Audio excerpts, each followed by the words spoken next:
உம்மைத்தான் நம்பியிருக்கேன் ஏசப்பா, உம்மைத்தான் நம்பியிருக்கேன், உம்மை மட்டும் நம்பியிருக்கேன் ஏசப்பா, உம்மை மட்டும் நம்பியிருக்கேன். யோபு 42ஆம் அதிகாரம் அதனுடைய 10வது வசனத்தினுடைய கடைசி பகுதி, முன் இருந்த எல்லாவற்றை பார்க்கிலும் இரண்டத்தனையாய் கர்த்தர் அவனுக்கு தந்தருளினார். இந்த வார்த்தை கேட்டுக்கொண்டிருக்கிற எனக்கு அன்பான தேவ பிள்ளைகளே, உங்க வாழ்க்கையில அனைத்தையும் இழந்தவர்களாய் தனித்து விடப்பட்டு அழுகையோடு கூட, வேதனையோடு கூட, கண்ணீரோடு கூட இந்த வார்த்தை கேட்டுக்கொண்டிருக்கிற உங்களை பார்த்து ஆண்டவர் சொல்லுகிறார், உனக்கு நான் இரண்டத்தனையான ஆசீர்வாதத்தை கொடுத்து நீ இழந்தது எல்லாம் உனக்கு நான் திரும்ப தருவேன் என்று ஆண்டவர் வாக்கு கொடுக்கிறார்.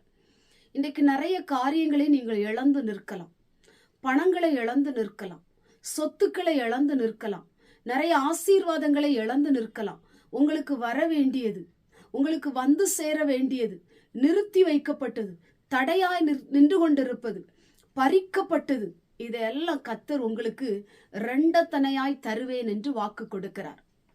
எல்லாவற்றையும் நான் இழந்து போய்விட்டேன், இனி வாழ்க்கையில நான் எதை சாதிக்க முடியும், எனக்கு இனி என்ன கிடைக்கும் என்று சொல்லி கவலையோடு கூட நீங்க இருக்கிறீங்களா? இந்த வார்த்தை கண்ணீரோடு கூட கேட்டுக்கொண்டிருக்கிறீங்களா? ஐயா, எல்லாம் என்னை விட்டு போய்விட்டதே, ஏன் என்னுடைய வாழ்க்கையில இப்படி நடக்கிறது, ஏன் என்னுடைய வாழ்க்கையில தேவன் இதை அனுமதித்தார், எவ்வளோ கஷ்டப்பட்டு நான் சம்பாதிச்சேன், எல்லாம் என்னை விட்டு போய்விட்டதே. அழாதீங்க, பயப்படாதீங்க, கலங்காதீங்க. நீங்க இழந்ததை ஆண்டவர் 2 மடங்காய் கர்த்தர் உங்களுக்கு திருப்ப கொடுக்க போறார். வேலையை இழந்து நிற்கிறீங்களா? ஆண்டவர் நல்ல வேலையை உங்களுக்கு தருவார். ஆசீர்வாதத்தை இழந்து நிற்கிறீங்களா? உயர்வை இழந்து நிற்கிறீங்களா? உங்க சொத்துக்களை இழந்து நிற்கிறீங்களா? நீங்க வேலை செய்து உங்களுக்கு பணமே வரலையா? ஆண்டவர் எல்லாத்தையும் 2 மடங்காய் கர்த்தர் திரும்ப தரப்போறார். எல்லா கடின இருதயங்களையும் கர்த்தர் மாற்ற போறார். யாரு பணம் தராம இருதயத்தை கடினப்படுத்தி வச்சிருக்கிறாங்களோ அவனுடைய கடின இருதயத்தை உடைச்சி உங்க மேல இரக்கத்தை கட்டளையிட்டு ஆண்டவர் உங்களுக்கு அற்புதம் செய்ய போகிறார். பயப்படாதீங்க, சோர்ந்து போகாதீங்க. யோபுடைய வாழ்க்கையெல்லாம் உங்களுக்கு நன்றாக தெரியும். யோபு வாழ்க்கையில அடிக்கப்பட்டான், எல்லாவற்றையும் இழந்து போனான். ஆனா கர்த்தரை மட்டும் விடல. ஆண்டவரை பிடித்து கொண்டான், அவருடைய வார்த்தையின் மேல விசுவாசம் வச்சான், ஆண்டவரை நோக்கி ஜெபிச்சான். ஆண்டவர் அவனுக்கு இழந்ததெல்லாம் திரும்ப 2 மடங்கு ஆண்டவர் கொடுத்தார். இன்னைக்கு ஆண்டவரை விட்டுறாதீங்க. ஆண்டவர் உங்களுக்கு நிச்சயமா இழந்ததை தருவார். அவரை விசுவாசிங்க, அவர் மேல நம்பிக்கையா இருங்க, அவருடைய வார்த்தையை பிடித்து கொள்ளுங்க.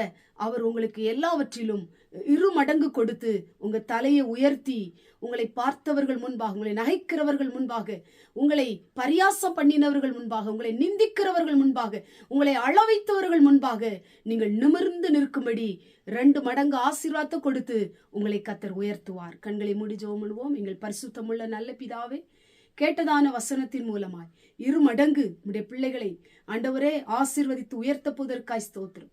இழந்ததையெல்லாம் திரும்ப கொடுத்து உடைய பிள்ளைகளை ஆண்டவரை நல்ல நிலைமையிலே நிறுத்த போவதற்காய் ஸ்தோத்திரம். இந்த வார்த்தையை கேட்டுக்கொண்டிருக்கிற அநேகர் கண்ணீரோடு கூட இருக்கலாம், கவலையோடு கூட இருக்கலாம், எல்லாம் இழந்து போயிட்டேன்னு சொல்லி வருத்தத்துல இருக்கலாம். உடைய பிள்ளைகளுடைய வருத்தங்கள், கவலைகள், கண்ணீர்களை மாற்றி அற்புதம் செய்யும். இயேசுவின் மூலம் ஜெபிக்கிறோம் பிதாவே, ஆமென்.